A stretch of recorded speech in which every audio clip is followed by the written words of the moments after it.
Les amateurs de festivals connaissent certainement le site du Business Village Écolis à Namur et sans doute peut-être aussi le Félicien. Et pourtant, la brasserie a connu une fin d'année difficile en annonçant par surprise sa faillite en décembre dernier. Elle a rouvert ses portes le 22 janvier avec une promesse, se recentrer sur l'essentiel.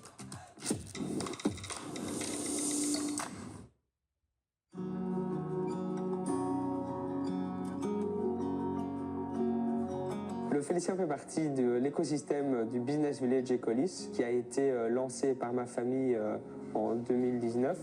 Avoir un point Horeca ici, c'était crucial. Par le passé, c'était pris par un indépendant externe à la gestion ici du bâtiment.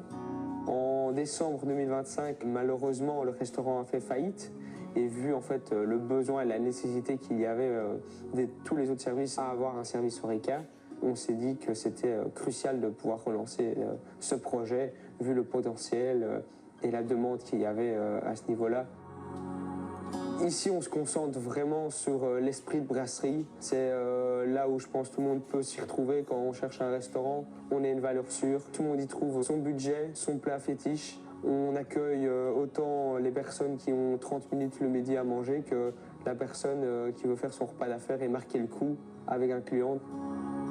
Les forces du Félicien, ça va être vraiment l'écosystème dans lequel il est implémenté. Au niveau mobilité, l'accessibilité près des autoroutes, près de la nationale 4, un grand parking, accessibilité pour les personnes à mobilité réduite, accessibilité également financière. On va avoir des plats à 15 € comme dans d'autres budgets pour toute clientèle.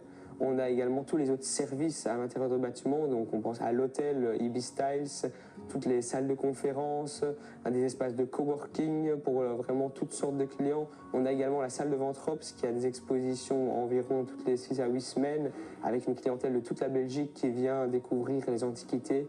Et on a également évidemment la clientèle B2B pour des banquets, des réunions, des séminaires ici à notre étage qui est en fait dédié justement à cet effet pour les groupes et les événements et qui peut accueillir des événements B2C pour des dîners de famille, des anniversaires ou autres. Une des autres forces du Félicien, ça va être vraiment l'équipe. Ici, on a eu la grande chance de pouvoir repartir avec une grande partie de l'équipe qui sont motivés dans un établissement et pouvoir compter sur leur expérience et leur expertise, c'est une grande force dans la relance de ce projet. Le plus gros challenge ici, ça va être de pouvoir vraiment relancer ce projet, savoir justement qu'est-ce qui a pu ne pas marcher par le passé, relister tout ce qui peut être des trous dans les marges. On sait très bien que l'Horeca, les coûts énergétiques, la matière première, le coût de la main-d'œuvre, c'est très difficile. Ça va être de s'appuyer avec des outils digitaux, une gestion rigoureuse, fidéliser les clients, faire découvrir l'établissement à une nouvelle clientèle. On pense que c'est vraiment jour par jour qu'on va pouvoir faire l'établissement un établissement phare dans le réseau namurois.